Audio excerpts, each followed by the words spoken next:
Hello friends आपण मानकु Gurukul for competitive exam को स्वागत। आज आम +2 पास करथिबा पिला मानक पई जो जॉब अछि सेही गवर्नमेंट जॉब विषय रे आम डिटेल्स आलोचना करिबा। तो एटा हेउची सेंट्रल गवर्नमेंट जॉब, तो सैलरी मध्य भलो अछि। तो देखिबा डिटेल्स कोन सब अछि। तो एटा नेशनल वाटर डेवलपमेंट एजेंसी जोटा NWDA तरफ रु बाहरी छी। तो सेटा देखिबा। तो देखंतु एठी 6 प्रकार जॉब अछि। तो 6 प्रकार जॉब रु जो माने +2 पास करि सारि जंदी सेमानक पई 6 नंबर जॉबटा अछि। तो ए विषय आमे डिटेल्स आलोचना करिबा।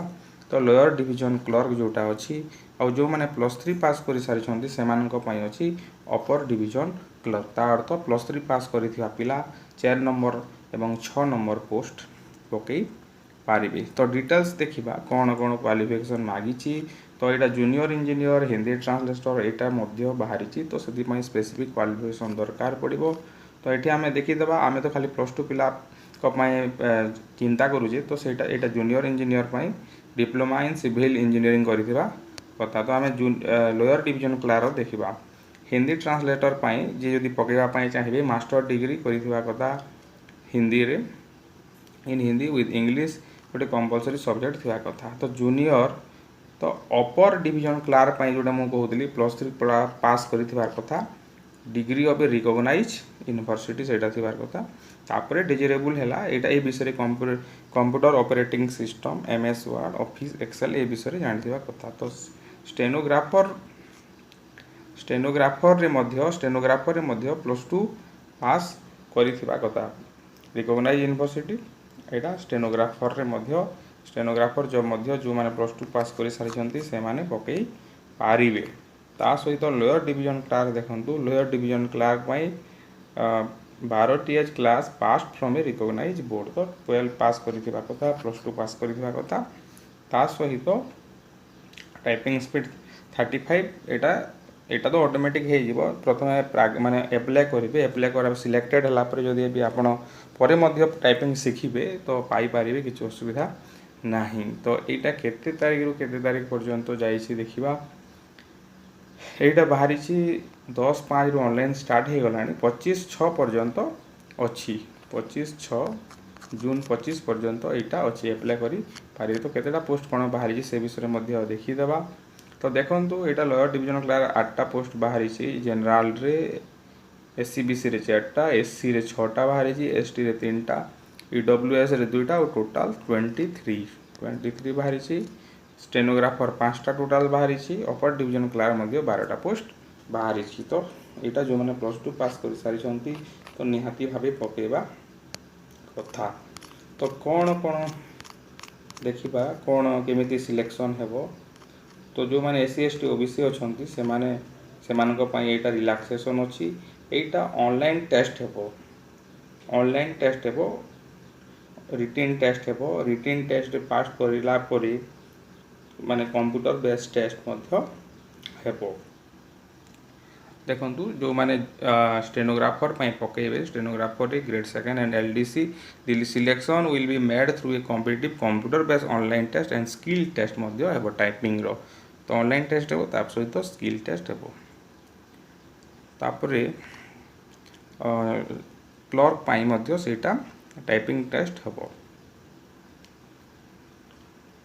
इंग्लिश और हिंदी रे हे पारिबो। Typing test will be conducted in English और Hindi on computer only computer रे हेबो। तो केमिति एटा अप्लाई करिवे अप्लाई करिवा पई से वेबसाइट को जीवा को पड़िबो। वो वेबसाइट को जीवे www.ndda.government.in ए वेबसाइट को जाइकी एटा अप्लाई करिवे।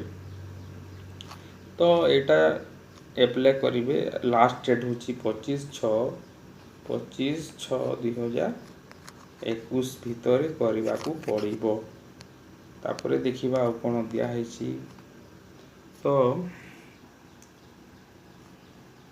तापरे देखिबा और जो माने इन सर्विस होचंती जो माने चाकरी करूचंती से माने नो ऑब्जेक्शन सर्टिफिकेट इश्यू करबा को तांको पड़िबो। नो माने पाइबा को हेबो नो ऑब्जेक्शन सर्टिफिकेट तांकर माने जी अछंती हेड से माने तांकोठू आनिबे।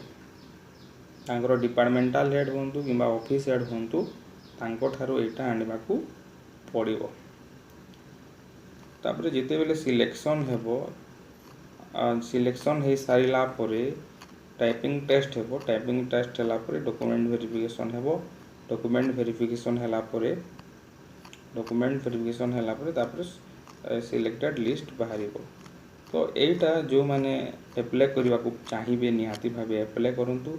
देखंतु बहुत बढ़िया पोस्ट अछि नेशनल वाटर डेवलपमेंट एजेंसी जोटा कि ऑटोनोमस ऑर्गेनाइजेशन आ एटा होची मिनिस्ट्री ऑफ जल शक्ति। एटा गवर्नमेंट ऑफ इंडिया रो। तो एटा गवर्नमेंट ऑफ इंडिया पूरा central government job Indian citizen for the following post for its headquarter and various field office located across the country. तो all India रे एटा posting हेबो। तो as आम एजे देखी नथिले टिके देखी देबा। एजटा होची जूनियर इंजीनियर पे 18 रु 27 वर्ष होइतियो। हिंदी ट्रांसलेटर पे 21 रु 30 वर्ष होइतिबा कथा। जूनियर अकाउंटेंट ऑफिसर पे मध्ये 21 रु 30। अपर डिवीजन क्लार्क पे 18 रु 27। तापर स्टेनोग्राफर पे मध्ये 18 रु 27। तापर लोअर डिवीजन क्लार्क पे 18 रु 27 वर्ष होइतिबा कथा। तो एई एज भीतर जो माने अछंती तो से माने निहाती भाबे अप्लाई करंतु। ता सहित जो माने एससी बीसी किंबा एसटी किंबा एससी रो अछंती से मानको पय तो 5 ईयर रिलैक्सेशन दिया जाउची। तो ये रिलैक्सेशन को नहीं अप्लाई करी पारिबे। तो जो मैंने जूनियर इंजीनियर पकेबा पय चाहिए मध्य पकई पारिबे यदि तांकर क्वालिफिकेशन अछि हिंदी ट्रांसलेटर पय मध्य पकई पारिबे किसी असुविधा नहीं। तो यहाँ जो मैंने +2 पास कर दुईटा जॉब अच्छी गोटे है स्टेनोग्राफर आ गोटे है लोअर डिवीजन क्लार्क। तो निहाती भावे यहाँ तापर आम प्रोसेसिंग फी विषय डिस्कसन कर नथिले। तो प्रोसेसिंग फी होची 840 टंका जनरल कैंडिडेट पाई एवं ओबीसी कैटेगरी पाई। 500 टंका होची SC ST women EWS and पीडब्ल्यूडी कैटेगरी पाई 500। तो 500 देवाकू पड़िबो। तो यहाँ है आम जो डिस्कसन करुले माने सेंट्रल गवर्नमेंट जॉब जोटा बाहरी। तो जो माने एप्लाई करना एप्लाई कर दिंतु। सिलेक्शन क्राइटेरिया मध्ये आम कहले जे सिलेक्शनटा केमिति हेबो माने written based computer based test हेबो ऑनलाइन टेस्ट हेबो सबु पोस्ट पाई। तो केमिति अप्लाई करेंगे मध्य सेटा आम आलोचना करें। तो आ गोटे नो एठी गोटे कथा देछि जो माने अप्लाई करेंगे से वैलिड ईमेल आईडी गोटे थिबा निहाती दरकार। ईमेल आईडी थिबा कथा एटा तो समस्तंकर प्राय थाए से किसी असुविधा हेबो नाही। तो एक्शन आउ जदि आ गोटे कथा कहुई एक्शन एगेन्स्ट मिसकंडक्ट कि जदि फॉल्स इनफॉरमेशन देउछन्ते तांको एगेन्स्ट एक्शन निया जाई पारिबो। तो निहाती भाव अप्लाई कर दिंतु। लास्ट डेट अच्छी 25/6/2021। तो ये वीडियो जदि आपण काम आसूची निहाती भाव लाइक करूँ कमेंट करूँ शेयर करूँ।